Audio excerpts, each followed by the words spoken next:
Watakan dai masu faɗa aji a cikin ƙasar Isra'ila sun shiga cikin rudani a wannan lokacin. Sun shiga cikin rudani, sun rasa ya za su yi, kuma alamun kaman faɗa yana nema ya kace mai tsakanin su a lokacin da suka samu wani bayanai na sirri da ya ɗaga musu hankali a wannan lokacin. Wannan mutanen da kuke ganin Isra'ila ba sa buƙatar su ga wata ƙasa a yankin Middle East gaba ɗaya wanda ta ɗara ko ta nema ta gina kanta, wanda take nema ta gina kanta ko don ta yi ƙarfi, saboda suna gani hakan barazana ne a gare su.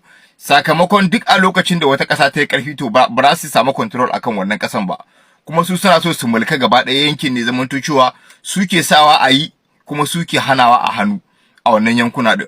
To wannan dalilin ne yasa ba sa buƙatar su ga wata ƙasa ta yi ƙarfi ta taso ta tsaya da kafanta.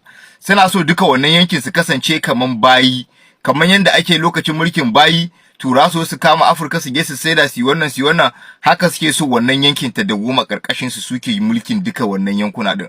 Wannan shine burin su. To a lokacin da hukumar leƙen asiri na ƙasar Isra'ila Mossad ta binciko musu cewa fa ƙasar Iran ta ƙara ƙarfi kusan kashi uku akan yadda take a da.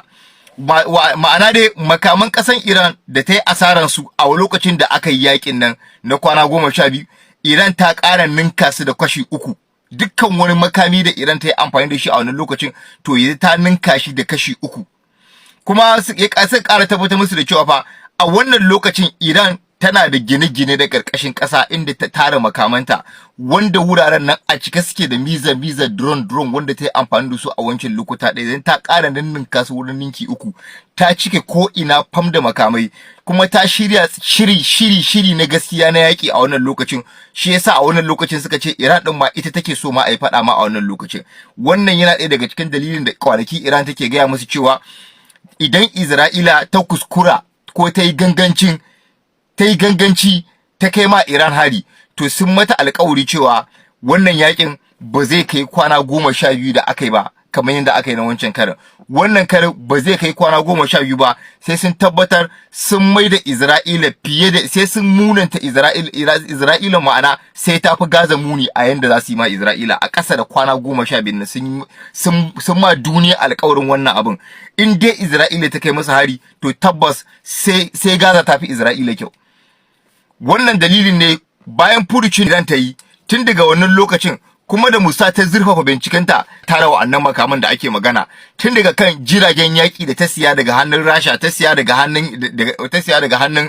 hannun China, makamanta da ta kirkira nata na cikin gida air defense system. Da Iran ba ta da karfin sararin samaniya, amma a wannan lokacin ta siya air defense system a hannun Rasha, ta siya a hannun China, kuma nata na cikin gida ta kira da kanta, da wa'anda aka lalata musu ta sake monetizing ɗinsu, da ta sake monetizing ɗinsu ta ƙara masu kimiyya da wasu abubuwa.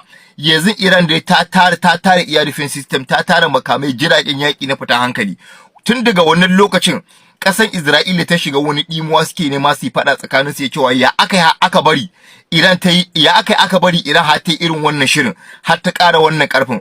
Wannan ya zama babban barazana a gare su. Ta yaya za su yi za a yi yanzu a bullo ma Iran? Bai kamata tun farko su yi sakaci a kyala Iran har ta irin wannan karfin a cikin kankanin lokaci ba.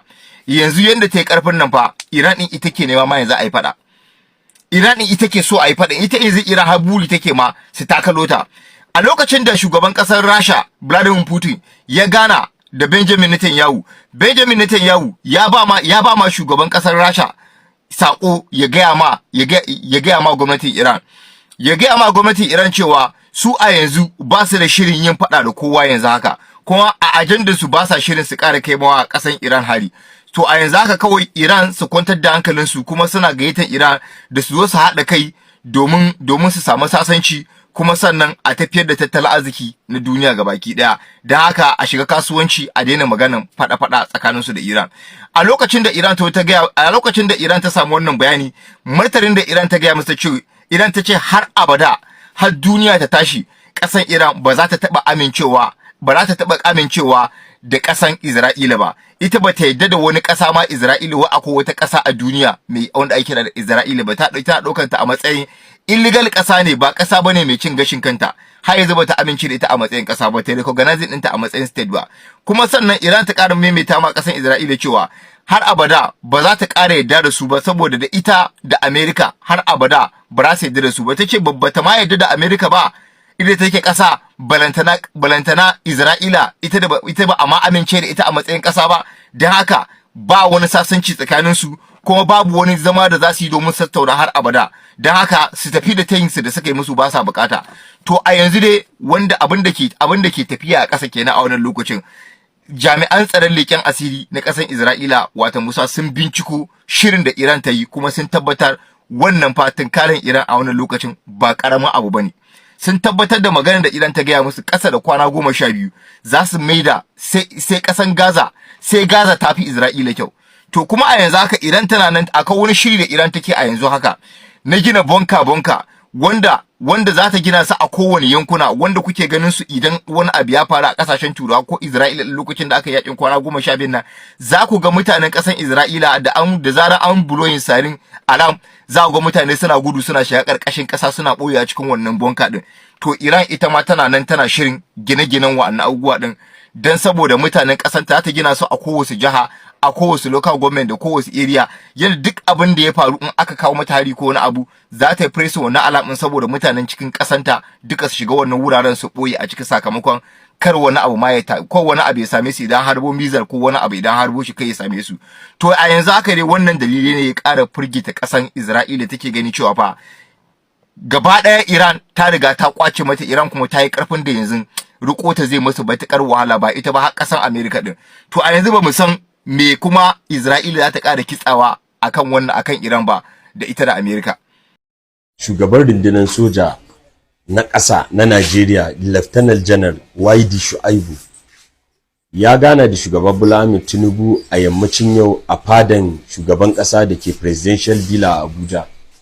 YD Shu'aibu ya tabbatar ma shugaba Bola Ahmed Tinubu cewa yanzu haka rundunar sojojin Najeriya suna ragargazan 'yan bindiga da 'yan Boko Haram a sassa daban-daban na Najeriya, wanda ana samun gagarumin nasara, kuma yana iyakan ƙoƙarin shi har sai ya cimma burin shi cikin ɗan lokaci kaɗan. Ku duba maganganun da YD Shu'aibu ya yi. Duk wanda yake Najeriya a cikin wannan lokacin ya tabbatar da ana ragargazan 'yan bindiga da 'yan Boko Haram, kuma a kalman da ya yi ya ce cikin ɗan lokaci kaɗan. Muna fata Allah ya bashi nasara, kuma a daidai lokacin da kafofi na labarai da dama suka ba da bayanin cewa akwai gagarumin aiki wanda rundunar sojojin Najeriya za ta yi a yankin arewa maso yamma da ta sama suna rawan yamma ko kuma farmakin yankin yammacin Najeriya, wanda za a kaddamar da wannan abin a yankin Faskari, kuma zai tabbatar da cewa an samu nasara akan wannan aikin. Wato ban cika so ma in an samu bayanai na kai hari ma jami'ai da ma 'yan ta'adda ko wani abu a bayyana ba, amma kuma al'amarin ya fito a kafafen yada labarai da dama, shi ma zai iya kawo naƙasu ga jami'an tsaron Najeriya. Amma dai batun da ke tafiya shine rundunar sojan Najeriya ta ce za ta yi iyakan ƙoƙarinta wurin tabbatar da an samu nasara akan kai ma 'yan daban daji da 'yan Boko Haram hari. Muna fata Allah ya sa, kuma Allah ya sa a samu nasara. Ku following, ku liking, ku sharing, musamman page ina na Facebook da TikTok, Mamu Yusuf Bamalli. Za mu ba ku ƙarin bayani duk abubuwan da suke tafiya. Batun tsaro batu ne mai mahimmanci ga rayuwarmu na mutanen Najeriya, saboda an samu salwantar rayuka da dukiyoyi da dama. So duk abin da zai kawo mana zaman lafiya da tsaro muna maraba da shi kwarai da gaske, amma duk abin da zai zama fitina ce da tashi hankali ba mu maraba da shi, kuma kada Allah ya nufe mu da shi a Najeriya. Nagode.